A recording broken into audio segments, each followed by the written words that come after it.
And when good, honest men like this are persecuted because of their quote-unquote political affiliations for going to an organization. When we went to San Antonio for the concealed carry rally down there, Alex Jones and Anthony Gucciardi pointedly asked the police chief and the guy standing next to him, who was also in the police department, would they confiscate firearms illegally if ordered by the federal government or by someone else to do so, or would they obey the Constitution? They refused to answer. They dodged it. They said, well, that's a hypothetical scenario. We all know that police and the military train in hypothetical scenarios all the time. And as Anthony pointed out to them, he said, it's your oath to the Constitution is not a hypothetical. It's an absolute. That's right. And so when we don't stand, we have to stand behind these people. Yes. That's exactly what we're doing, and that's exactly what we said at our conference. And we even have in the resolution that these men, these brave men and women, we have Sheriff Elliott from Texas, the only female sheriff that attended, she signed on to this. And the very first one was, we will not allow or tolerate or put up with the federal government making a registration law about guns. Then the next one, number 2, was confiscation of weapons. Again, do your listeners really want to support the solution? Yes. We have the solution in place, and when our members are harassed by the government or arrested, just like Sheriff Finch was, and when they're fired, like Chief Harger was, we have got to have people available. We've got to have a legal defense ready for these people. That's the other thing we discussed, along with this resolution, to get our to stop the federal government's criminality.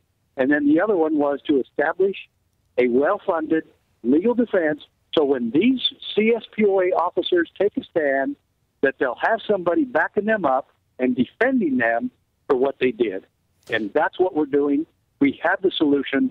I'm asking every one of your listeners. And I want to remind you join us. And Sheriff Mack, I want to remind people that you have taken this to the mat. You have challenged the federal government's unlawful orders all the way to the Supreme Court, and you won. That's right, and we'll do it again if we have to. But the thing of it is, we're going to stop suing and we're going to start doing. Yes. And if your listeners are interested in the doing part of this and having them also have their rights protected by constitutional chiefs and sheriffs, that's why we're called the Constitutional Sheriffs and Peace Officers Association, because we want chiefs on board too, we want patrol officers on board, and we will train people properly to where when you ask them, will you confiscate guns if ordered to do so, they will say absolutely. And the people who have attended our conferences will tell you absolutely not.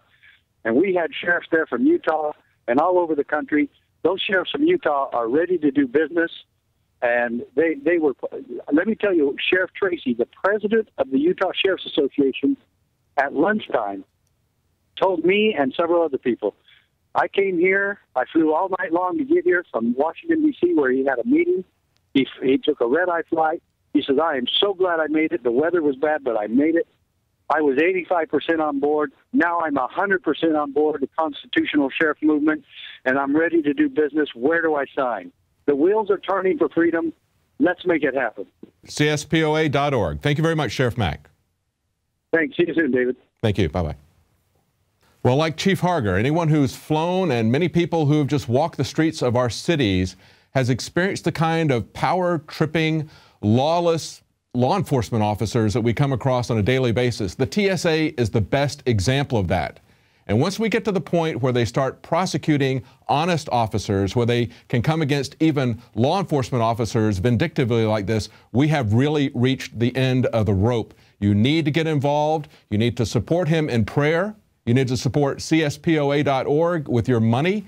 And if you want to follow this story and help to support getting the word out, support Prison Planet TV. Become a subscriber. Right now we have a special for 5 months, but it's a way that you can follow this story and others like it. We understand where this is going, and Chief Harger saw it crystal clear. He saw the tyranny as he was flying and what he experienced when he came back, and he also saw what can happen when good men come together and swear to uphold the Constitution. Stand with us and tune in tomorrow at 7 Central, 8 p.m. Eastern. We'll have an update.